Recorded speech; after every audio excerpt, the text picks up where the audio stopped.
first of all, what's up with the crazy Puerto Rican fans? They are the best fans ever. On my way back yesterday from the restaurant, they had a huge flag of the Puerto Rican flag in the Walk of Fame, which is my favorite part of the day, the hallway that we have to go to our rooms. And it's amazing. Of course, we are in Florida. A lot of Puerto Ricans are living here. There's a huge community. So it actually feels like I'm home. And they're amazing. I mean, they're loud. They are very loud. They're loud and crazy. Yes, we are loud, but I think it's just how we express the love and passion that we have for beauty queens and beauty pageants, and more than that, for the people that represent our country. It makes us really shine. We're a tiny island, but we're proud of who we are.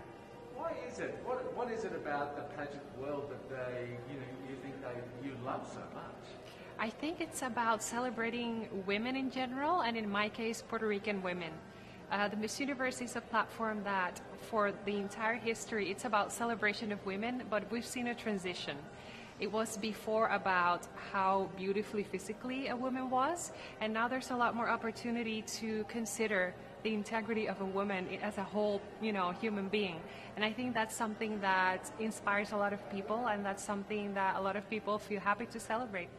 Was that something that you responded to? Obviously, you're beautiful, but that idea that there's so much more to a woman and you can make so much more of an impact in the world with your beauty in lots of different ways to help people.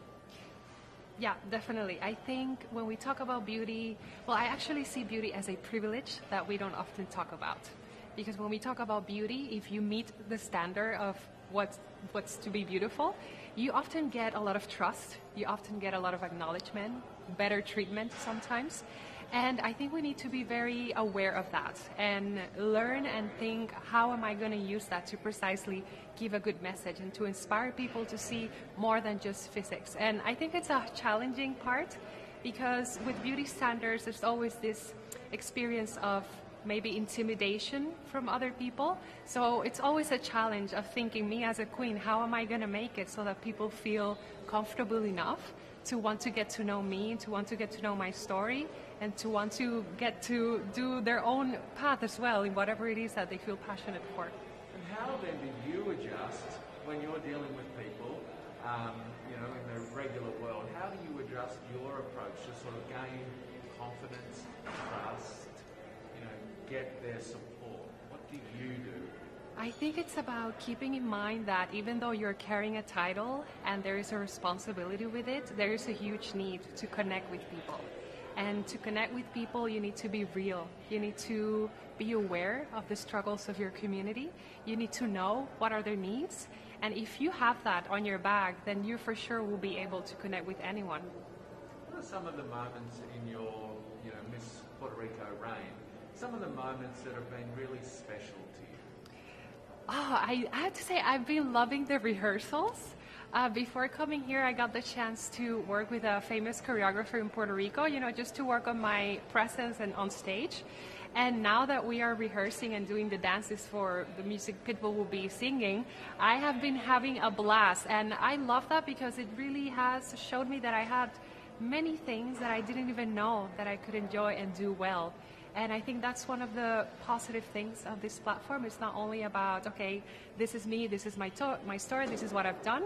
It's also about, hey, this is me and I didn't know I could do that, and here I am doing it.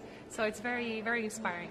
So would you say, being Miss Puerto Rico and this process, you've discovered things about yourself? Yes, it's been a beautiful journey of a lot of sincerity with myself. Sometimes it was about discovering parts of myself that I didn't know, like the dancing. And sometimes it was about coming back to my most genuine being. And of course, facing the vulnerabilities that you have to face when you are a public figure and when you have so much pressure and so many expectations, not only from your team and the people that are in this sector, but also from people that don't necessarily follow pageants and that therefore have a stricter and rougher view on how you should be as a leader and as a woman nowadays. A small little island, but a very rabid fan base. Do you feel the pressure of Puerto Rico behind you? And I feel a lot of confidence and strength And it has always been like that since they appointed me Miss Universe Puerto Rico. We've had such a beautiful legacy in the pageantry industry. And last 2 years we made it big with Kiara Lee's going to the top 5, and Madison last year going to first runner-up. So what I feel, it's a lot of motivation and a lot of security that we have a team of people in Puerto Rico that are very passionate about what they do. So I don't feel pressure. I just feel super excited to be able to contribute to that legacy Puerto Ricans have. Wonderful. I don't want to keep you from rehearsal, but I do want to ask you one more question. Yes. What do you think, coming through this Miss Universe sort of process this week, meeting some wonderful people, making some new friendships, what do you think you'll sort of think and feel and learn about yourself coming out the other side? There is always going to be a moment of doubt when you are in any kind of situation in life that you have to prove yourself to yourself. It's not about proving yourself to others, but about yourself. And these weeks have been, well, this week, it feels like these weeks that we've been working so hard, but it has been about that as well. And one of the things that I've appreciated is how I behave and how I think of myself in regards to the other girls that are competing with me. And it has offered a moment for me to review and rethink how I want to spend this week, how I want to interact with the girls that I feel, oh my God, she could actually win. And I think it's about being sincere at heart and trying to enjoy the best moment of my life, because this is pretty much one of the best experiences in life, and I am very proud. I'm very proud that I'm here.